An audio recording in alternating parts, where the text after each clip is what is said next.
Hier c'était bon, le jour était catastrophique, j'ai aucune hype pour SummerSlam. Et d'ailleurs on va en parler dans mon récap, allez let's go.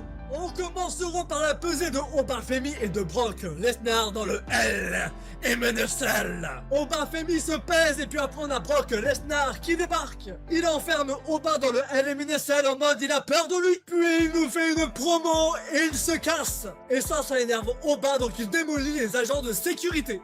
Le seul truc bien avec le match qui va arriver, c'est qu'après SummerSlam, on va arrêter cette merde. Et ça, c'est cool. Puis après, on continue avec The Vision contre Otis et Tozawa. Bon, évidemment, Otis et Tozawa se sont fait déglinguer. Braun Breaker porte son méga spear à Tozawa pour la victoire. Et puis après, on a une sauce d'après-match. Pendant la sauce, Otis arrive à se réveiller. Mais grâce à Maxime Dupré, The Vision arrive à reprendre l'avantage. Et on finit ce segment avec Theory qui donne un putain de coup de chaise à Otis.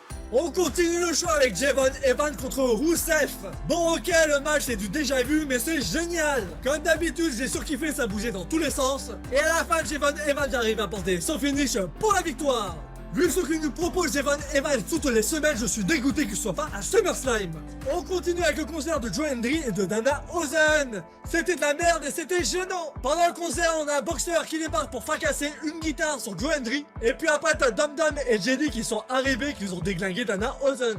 On continue avec un combat entre Rey Mysterio et Adam Page. Là aussi c'est du déjà vu mais comme le match précédent j'apprécie beaucoup. Pendant le match Adam Page a été malin car il a réussi à bloquer le 619 de Rey Mysterio grâce au tablier du coin de ring. Et puis après il enchaîne avec son finish pour la victoire. On a les Usos au ring mais se font attendre par Solo Sikoa et LA Knight. LA Knight et Solo se foutent de la gueule des Usos.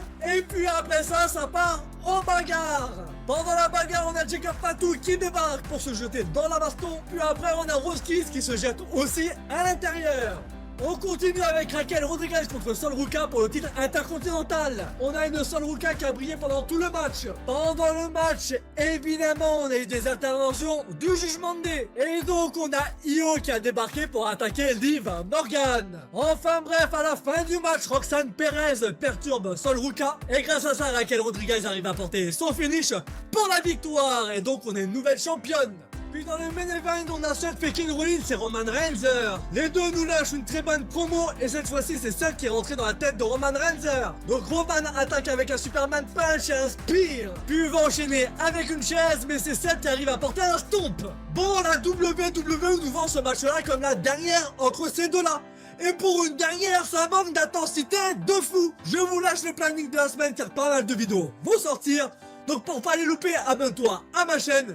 C'était Samy, allez, peace.